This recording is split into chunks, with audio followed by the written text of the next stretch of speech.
I have nothing to add on the technicalities of what my other colleagues here have added, but the reality remains, the reality of Pakistan remains that what are the powers that these three institutions share? Because the real power lies somewhere else, unfortunately. So we can talk about the separation of powers all day.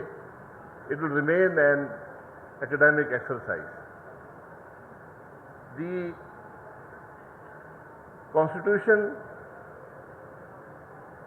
defines the areas for all three to operate, but there are vast grey areas also, and as a result, there is an inherent conflict, which is perhaps natural, but the way we have resolved those conflicts need to be looked at. Whether we call it judicial activism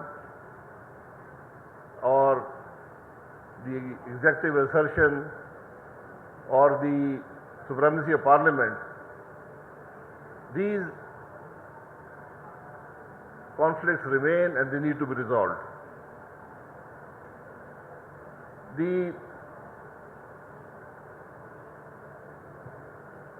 To me, the touchstone of any such resolution is its effect on the people of Pakistan, because that is basically why we have a constitution.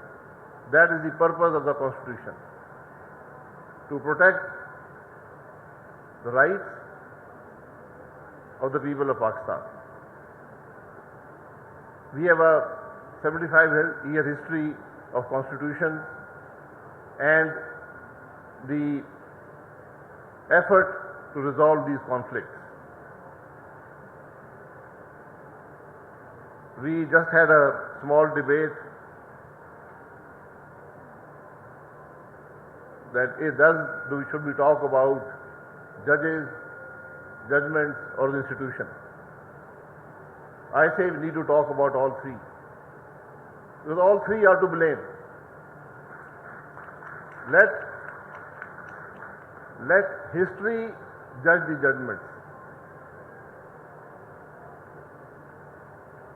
but the judges also have to answer, again perhaps to history. But the institution remains. The institution, if nothing else, if it cannot rectify the mistakes, it should perhaps express some level of remorse. It should at least say that what was done was wrong. My purpose here is not to assign blame, but the purpose here is that today we have a serious crisis in the country. It's a crisis which is unprecedented, which is perhaps existential.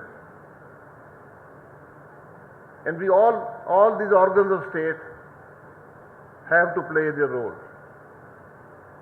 They cannot abdicate the responsibility to the other. The Parliament, the executive, and the judiciary are equally to blame for whatever has happened. But I always assign perhaps a greater proportion of the blame to the judiciary, because it failed to protect the sanctity of the ballot. Because when the elections were being stolen, when the sanctity of the ballot was being violated, there was only one institution which could protect it, which was the judiciary. If the Parliament is not representative, then the executive leadership drawn from that Parliament is also not representative. Then the laws made by that parliament, which are then questioned or arbitrated by the judiciary, are also not representative. So we have a long history. I can quote. There's a lot of anecdotal evidence which are great examples of our failures. All three organs. The executive, the Prime Minister sees the Parliament as a stepping stone to his office, and then generally ignores the Parliament. The Parliament itself, despite its claims to supremacy, sees its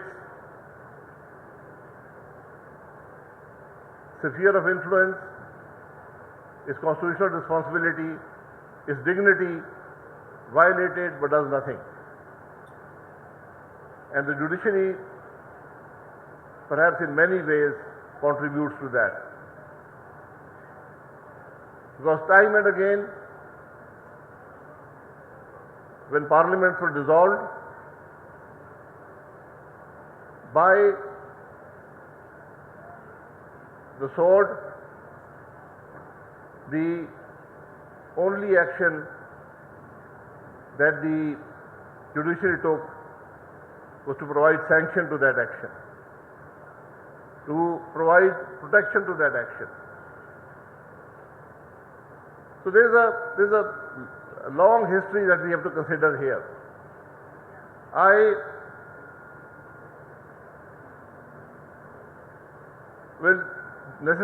didn't really want to talk about this, but I think there's a few things that we need to consider. And again, it all comes back to the institution itself. And it's the institution of the judiciary.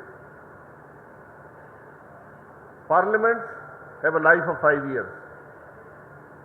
Executive, on the average, half that much. But the judiciary stays. The state is 65, the judges stay till 65, the institution is never dissolved, hopefully. So, when we look at the judgments, Zulfikar Ali Bhutto was hanged. History has rejected those decisions made by the courts. That decision made by the courts. But has the court ever expressed remorse on what happened to Zulfikar Ali Bhutto?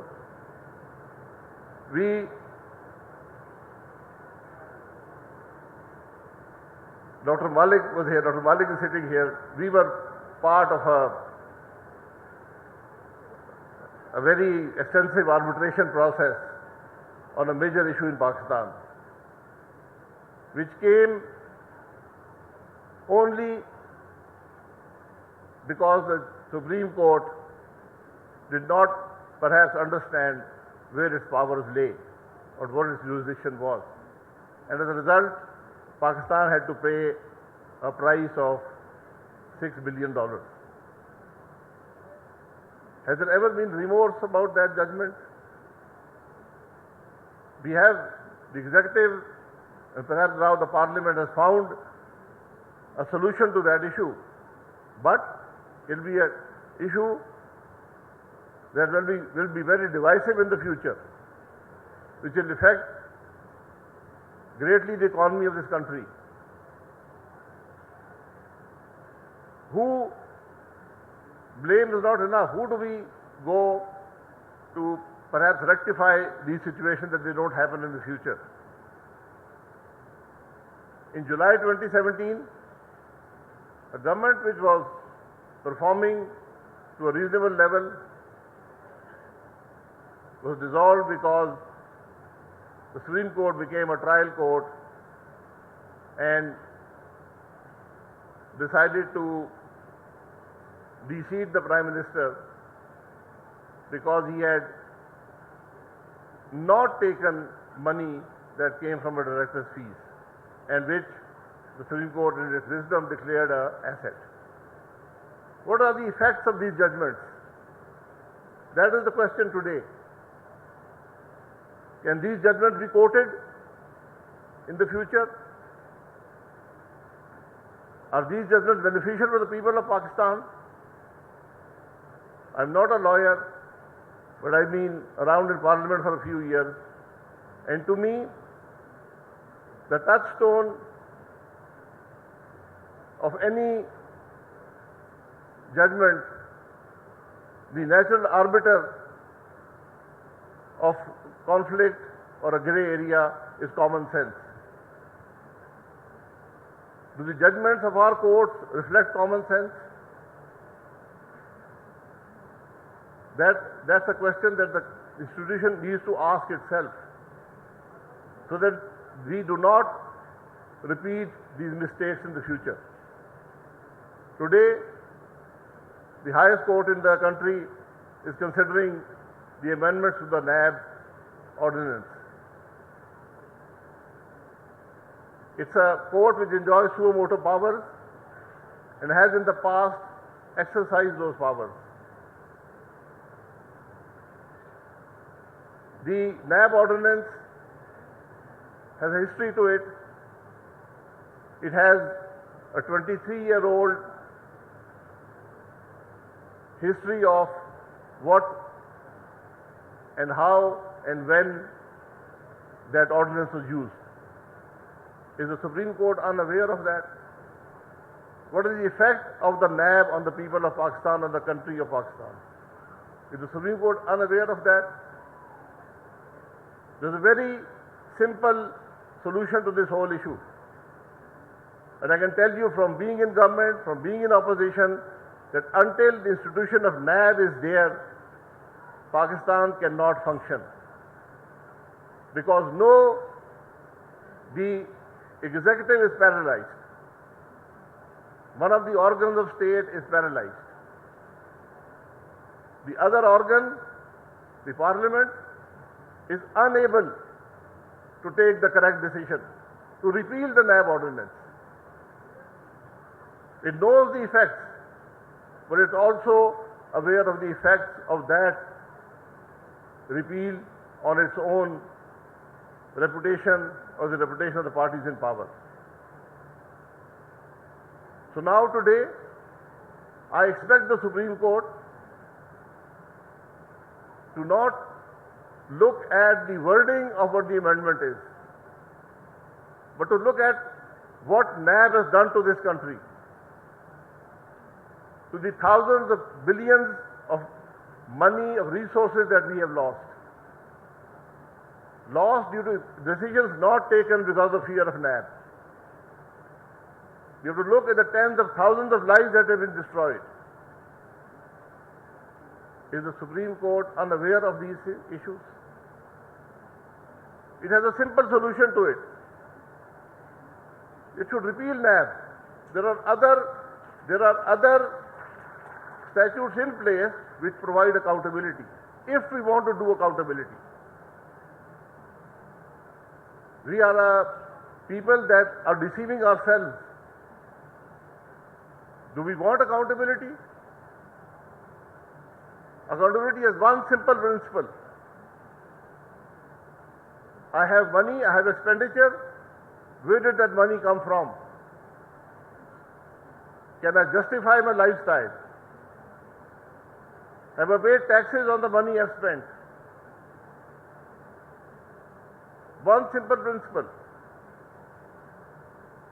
I assure you, the parliament will be emptied. The benches will be emptied.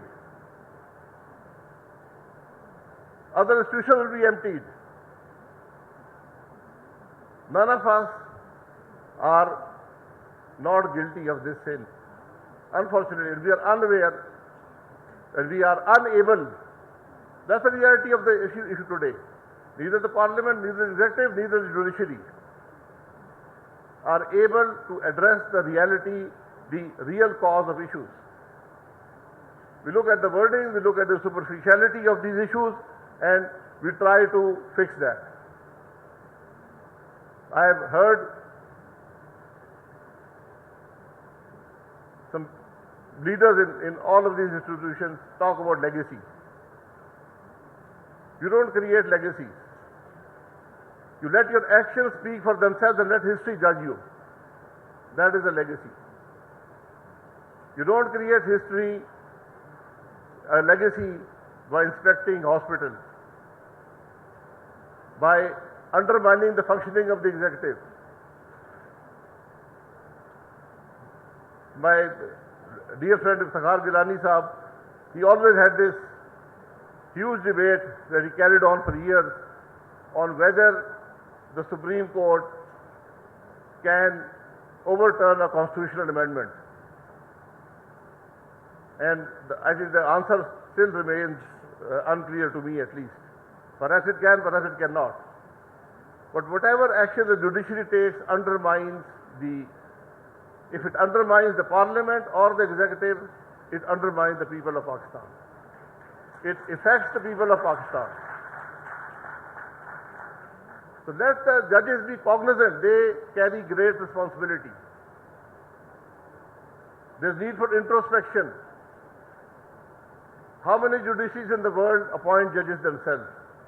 How many promote themselves? What are the powers of the Chief Justice? Does he have to get there by seniority? We have a 20-year history of these issues. Is the institution stronger today? Are the judges more qualified? Are the decisions better? These questions need answers. So I thank you very much. I've taken a lot of your time. Very grateful. Thank you.